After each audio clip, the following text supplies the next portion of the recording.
കലാപമുണ്ടാക്കി അഭയാർത്ഥികളെ ആസൂത്രിതമായി ഉൽപ്പാദിപ്പിക്കുന്ന സുഡാൻ.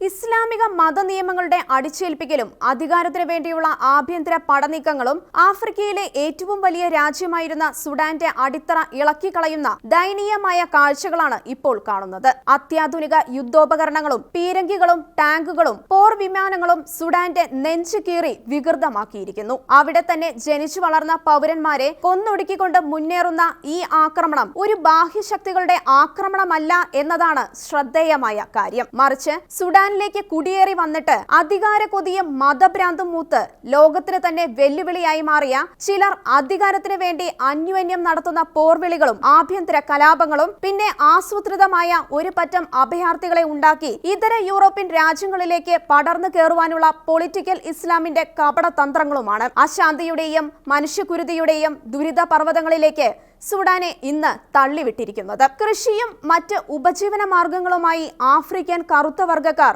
മാന്യമായി ജീവിച്ചിരുന്ന സുഡാൻ കലാപ കലുഷിതമായി മാറുന്നത് അറബികൾ അങ്ങോട്ട് കുടിയേറിയതോടെയാണ്.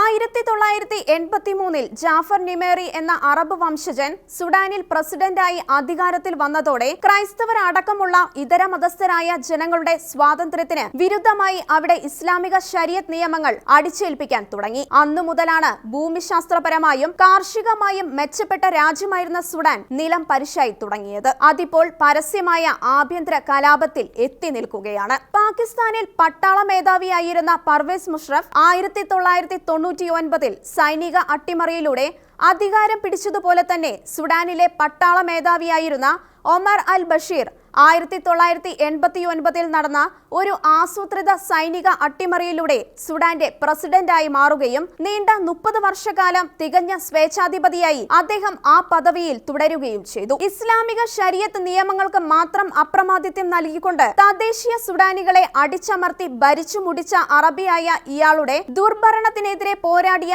20 ലക്ഷം പേരാണ് മരണത്തിനിരയായത്. 2019 ആയപ്പോഴേക്കും റാപ്പിഡ് സപ്പോർട്ട് ഫോഴ്സ് എന്ന RSF പട്ടാളം ജനകീയ പ്രതിഷേധങ്ങളെ പിന്തുണച്ചുകൊണ്ട് രംഗത്ത് വന്നു. എന്നാൽ അവരുടെ നീക്കവും ജനാധിപത്യത്തെ സംരക്ഷിക്കുവാനായിരുന്നില്ല, മറിച്ച് ഭരണം പിടിക്കാനുള്ള അടുത്ത സൈനിക അട്ടിമറിക്ക് വേണ്ടി കളമൊരുക്കാൻ വേണ്ടിയായിരുന്നു. 2019 അവർ അത് നേടിയെടുത്തു. അങ്ങനെ പട്ടാളം അധികാരത്തിൽ വന്നപ്പോൾ അവരും RSF മിലിറ്ററിയെ ഉപയോഗിച്ച് ജനങ്ങളെ അടിച്ചമർത്തി. അന്നും 3 ലക്ഷത്തോളം പേരെയാണ് അവർ കൊന്നൊടുക്കിയത്.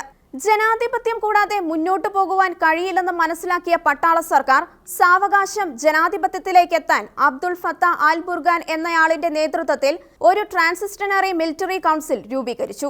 എന്നാൽ ഈ മിലിറ്ററി കൗൺസിലിനെ ഭരിക്കാൻ അനുവദിക്കാതെ അവരെ ആക്കിവെച്ച പട്ടാളം തന്നെ തുടർച്ചയായ സൈനിക അട്ടിമറികളിലൂടെ അവരെ ശിഥിലമാക്കുകയായിരുന്നു.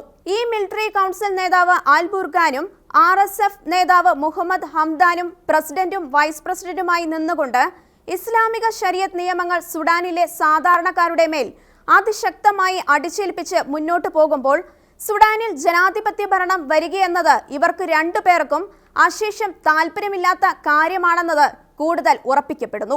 കൂടുതൽ അധികാരത്തിനു വേണ്ടി പരസ്പരം കുതികാല് വെട്ടാൻ ഒരുമ്പിട്ട് നീങ്ങുന്ന ഇവർ തമ്മിലുള്ള ചേരിപ്പോരാണ് ഒരു രാജ്യത്തിന്റെ സകല ആഭ്യന്തര നിയമങ്ങളും സുരക്ഷാ മാനദണ്ഡങ്ങളും മറികടന്ന് ശക്തമായ ആഭ്യന്തര കലാപവും യുദ്ധവുമായി ഇപ്പോൾ മാറിയിരിക്കുന്നത്. ലോകത്തിന്റെ മുഴുവൻ ശ്രദ്ധാകേന്ദ്രമായി മാറിക്കൊണ്ടിരിക്കുന്ന ഇപ്പോഴത്തെ സുഡാൻ യുദ്ധം ജനാധിപത്യം വാഴാനുള്ള പോരാട്ടമല്ല, മറിച്ച് ഒരിക്കലും ജനാധിപത്യം വരാതിരിക്കാനും ഇസ്ലാമിക ശരീഅത്ത് നിയമവാഴ്ച ഉറപ്പാക്കുവാനും സ്വേച്ഛാധിപത്യ അധികാരം കൂടുതൽ ശക്തമാക്കുവാനും വേണ്ടിയുള്ള യുദ്ധമാണ്. അങ്ങേയറ്റം തീവ്രമായ ഇസ്ലാമിക ഭരണം ഉറപ്പാക്കാൻ രണ്ട് തീവ്ര ഇസ്ലാമിസ്റ്റുകൾ തമ്മിൽ നടത്തുന്ന ഭീമത്സമായ പോരാട്ടങ്ങൾ. ലോകരാഷ്ട്രങ്ങൾ മുന്നോട്ട് വെച്ച ഒരു സമാധാന ഫോർമുലയും അംഗീകരിക്കാതെ നീങ്ങുന്ന ഈ കലാപത്തെ ലോകം ഇപ്പോൾ സംശയത്തോടെയാണ് കാണുന്നത്. കാരണം ഇത്തരം ആഭ്യന്തര കലാപത്തിലൂടെ അവർ ഉൽപ്പാദിപ്പിക്കുന്ന ഇരകൾ അവർ ആസൂത്രണം ചെയ്യുന്നത് പോലെ വിവിധ യൂറോപ്യൻ രാജ്യങ്ങളിലേക്ക് അഭയാർത്ഥികളായി ചെന്നു കയറും. അങ്ങനെ അവിടെ പടർന്നു പിടിച്ച് ഇരവാദവും കരച്ചിലും പിന്നെ പൊട്ടിത്തെറികളും കലാപങ്ങളുമായി അധിനിവേശം ഉറപ്പിക്കാൻ അവർ ലക്ഷ്യം വെക്കുന്നതും. ഖത്തറും സൗദി അറേബ്യയും പോലുള്ള ഒരൊറ്റ സമ്പന്ന ഇസ്ലാമിക രാഷ്ട്രങ്ങളും അജ്ഞാതമായ കാരണങ്ങളാൽ ഇസ്ലാമിക അഭയാർത്ഥികളെ കൈക്കൊള്ളുന്നില്ല എന്ന കാര്യവും ഇതിനോട് ചേർത്ത് പഠിക്കേണ്ടതാണ്. ലോകം കീഴടക്കാൻ ആശിച്ച് പൊളിറ്റിക്കൽ ഇസ്ലാം സ്പോൺസർ ചെയ്ത് നടത്തുന്ന ഇത്തരം അഭയാർത്ഥി പ്രവാഹങ്ങളെ പ്രവർത്തിക്കാൻ എല്ലാ യൂറോപ്യൻ രാജ്യങ്ങളും തയ്യാറാവണം.